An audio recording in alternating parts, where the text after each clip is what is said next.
Krishna, episode 49, chapter 11, श्लोक 25। अर्जुन कहते हैं, दंष्ट्रा करालानि च ते मुखानि दृष्टैव कालन सनिभानि दिशो न जाने न लभे च शर्मा प्रसिद्ध देवेश जगन्निवास। जिस सार्वभौमिक रूप में, यूनिवर्सल फॉर्म में अर्जुन श्री कृष्ण को देख रहा है, वह कृष्ण की पर्सनालिटी का, उनके व्यक्तित्व का सिर्फ एक पहलू है और उनसे अलग नहीं है।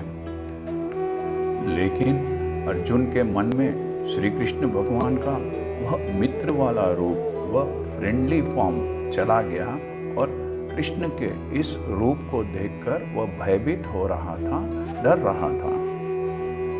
कृष्ण के इस चमत्कारिक और आश्चर्यजनक, मिराकुलस एंड सरप्राइजिंग रूप को देखकर अर्जुन अब डर गया है और सोचता है कि श्री कृष्ण उससे नाराज है, नाराज तो नहीं है, इसलिए वह कृष्ण से दया मांगता है, मर्सी मांगता है। कृष्ण से अर्जुन उनके विश्व रूप को देखकर कहते हैं कि हे प्रभु, हे भगवान, आपके कई मुख, भयानक दांतों वाले रूप, सत्यानाश के समय भड़की हुई आग के समान वाला रूप देखकर मैं भूल जाता हूँ कि मैं कहाँ हूँ और यह नहीं जानता कि मैं कौन हूँ। हे प्रभु, आप ब्रह्मांड के आश्चर्य है, मुझ पर दया करो। Arjuna says, O Lord, having seen your many mouths bearing your terrible threat, resembling the raging fire at the time of total destruction, I forget where I am and I do not know where to go. O Lord of Lords, you are the shelter of the universe. Please have mercy on me. Please forgive me. Bhagavad Gita में कहा गया है कि भीष्म, द्रोणाचार्य, कर्ण, ये सब बहुत ही महान योद्धा थे, ग्रेट वॉरियर्स थे। उनके कर्म वैसे तो बहुत महान थे, उन्होंने अपने जीवन काल में बहुत ही धर्म के कार्य किए थे, फिर भी वे महाभारत के युद्ध में मारे जाएंगे। इसके पीछे कई कारण हैं। पहला कारण था कि वे अधर्म के साथ थे, अधर्म को साथ दे रहे थे, दुर्योधन के पक्ष में लड़ रहे थे।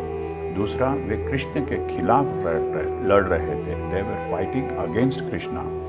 तीसरा और सबसे अहम कारण, इम्पॉर्टेंट रीज़न था कि जब भरी सभा में द्रौपदी का चीर हरण हो रहा था, तब द्रौपदी रोती हुई सबसे रक्षा करने की याचना कर रही थी, सबसे प्रोटेक्ट करने के लिए रिक्वेस्ट कर रही थी, तब उसकी मदद किसी ने नहीं की। ये सब महान योद्धा मौन दर्शक, म्यूक स्पेक्टेटर्स बनकर बैठे हुए थे। इस पाप की सज़ा तो उन्हें मिलनी ही थी। कृष्णा कहते हैं, पाप करने वाला तो पापी होता ही है, लेकिन पापी का साथ देने वाला और पाप को सहने वाला भी उससे बड़ा पापी होता है।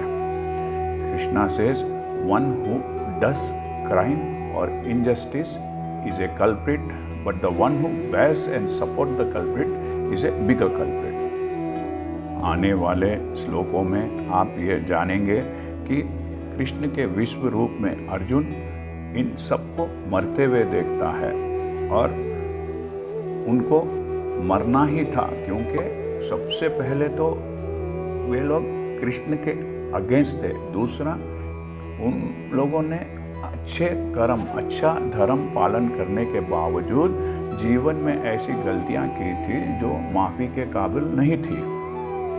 इसका अर्थ यह है, इसका मतलब यह है कि यदि हम जीवन में बहुत ही अच्छे कर्म करते हैं, लेकिन जीवन के किसी मोड़ पे हम लोग किसी के अन्याय के उसके साथ हो जाते हैं, किसी के पाप में उसको नहीं रोकते हैं, तो हमें भी उस पाप का हिस्सा माना जाएगा और हमको भी उसकी सज़ा मिलेगी। इसीलिए हमें चाहिए कि न हम अन्याय का, न पाप का, न अधर्म का साथ दें। हरे कृष्णा। यदि आपको यह चैनल पसंद आया है तो YouTube में सब्सक्राइब दबाकर सब्सक्राइब कीजिए। Thank you. हरे कृष्णा।